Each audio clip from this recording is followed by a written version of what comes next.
पाकिस्तान को भारत की कार्यवाही की सूचना पहले से दी गई थी। क्या ट्रंप ने भारत पाकिस्तान की मध्यस्थता कराई थी? क्या सीज फायर की पहल पाकिस्तान की ओर से की गई? ऐसे कई सवाल फिलहाल कांग्रेस की तरफ से पूछे जा रहे हैं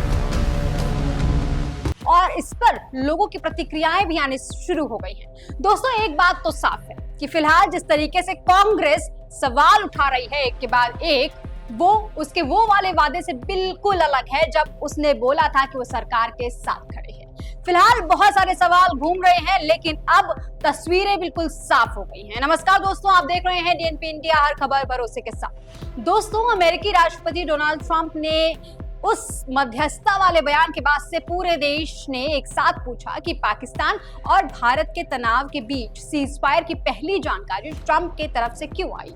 लोगों के भरोसे पर मानो किसी ने छुरी से वार किया हो, उनके साथ तो मानो विश्वासघात हो गया हो। सबने भी ये सोच लिया था कि क्या भारत की कूटनीतिक रिश्ते कमजोर पड़ गए, लेकिन अब सच्चाई सामने आ गई है। विदेश मंत्री विक्रम मिस्री ने एक एक झूठ का पर्दाफाश कर दिया है।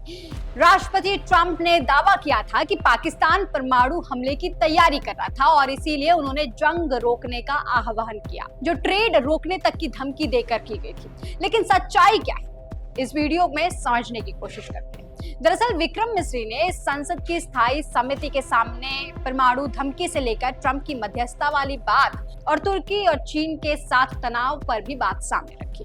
दोस्तों, एक बात समझने की कोशिश कीजिएगा। फिलहाल कांग्रेस जिस तरीके से संसद समिति के दौरान भी सवाल पूछ रही थी, उससे एक बात तो बहुत साफ जाहिर होती है कि फिलहाल कांग्रेस लगातार सरकार पर कटाक्ष कर रही है।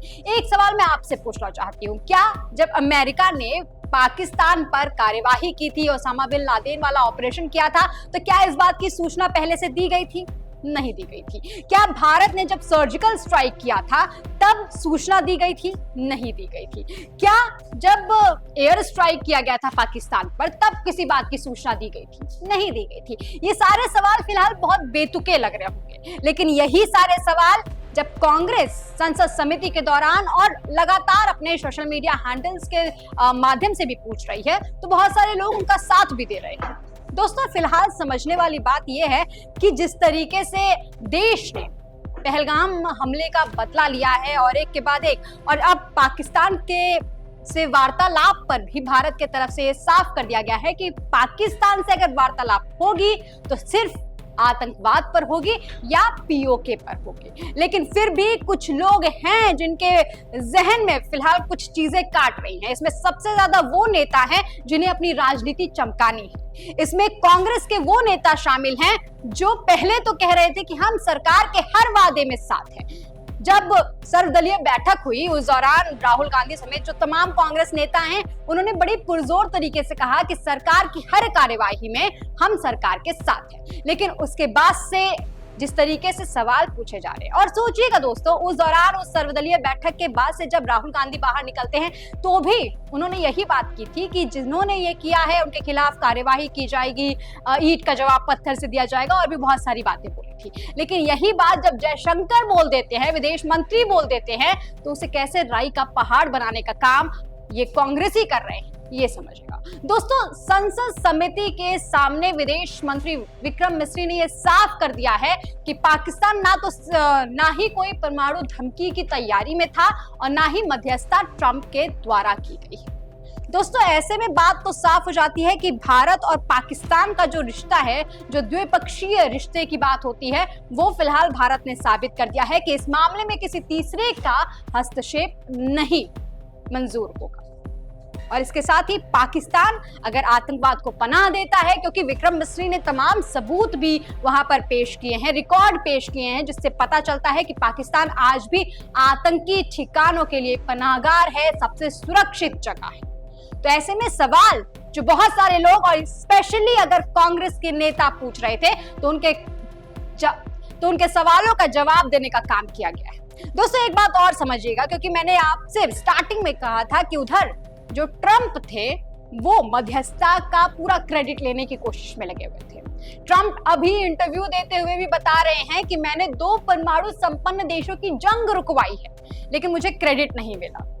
क्रेडिट के भूखे ट्रंप कभी रूस यूक्रेन के बीच कूद जाते हैं, कभी गाजा इजराइल के बीच में कूद जाते हैं, और अब जब कहीं बात नहीं बन पाई तो सोचा कि भारत पाकिस्तान के बीच में कूद लेते हैं, थोड़ा क्रेडिट भी मिल जाएगा और सोशल मीडिया पर पहले पोस्ट कर लेते हैं। लेकिन भारत ने ऐसा होने नहीं दिया। संसद समिति की बैठक के दौरान सांसदों ने पूछा कि इसका श्रेय आखिर क्यों ट्रंप को लेने दिया गया, लेकिन सवाल का जवाब देने के साथ साथ विक्रम मिस्री ने यह संदेश भी दे दिया कि भारत और पाकिस्तान के बीच किसी दूसरे देश को बोलने की इजाजत नहीं है, कोई हक नहीं है। उन्होंने बताया कि पाकिस्तान के DGMO major general Kashif Abdullah ने भारतीय डीजीएमओ को करीबन 10 मई को 9:15 पर संपर्क करने की कोशिश की थी, लेकिन उस समय DGMO lieutenant general Rajiv Ghai व्यस्त होने के कारण बात नहीं कर पाए थे। लेकिन जिसके बाद डीजीएमओ के बीच लगभग 1:15 दोपहर में बात हुई थी। पाकिस्तान ने तनाव कम करने की इच्छा जताई, जिसके बाद करीबन 3:30 बजे औपचारिक बातचीत हुई और तनाव कम करने पर सहमति बन गई। दोस्तों, इस कॉल ने पाकिस्तान की जो हकीकत है, पाकिस्तान की जो बौखलाहट है, वो साफ पता चलती है। पाकिस्तान भारतीय जवाब से कितना सहमा हुआ था, ये भी पता चलता है कि उसने खुद ही फोन किया और तनाव कम करने की भी इच्छा जताई। भारत और पाकिस्तान तनाव पर विक्रम मिस्री ने कहा कि 1947 से ही हमारे पाकिस्तान के साथ रिश्ते खराब हैं। हालांकि उन्होंने ये भी बताया कि दोनों देशों के डीजीएमओ यानी कि director general of military operations के बीच लगातार संवाद होता रहता है। इसके अलावा विदेश सचिव ने समिति को यह भी बताया कि भारत पाक टकराव पारंपरिक हथियारों तक ही सीमित था। पाकिस्तान की ओर से किसी तरह का परमाणु हमला करने की कोई धमकी नहीं मिली थी।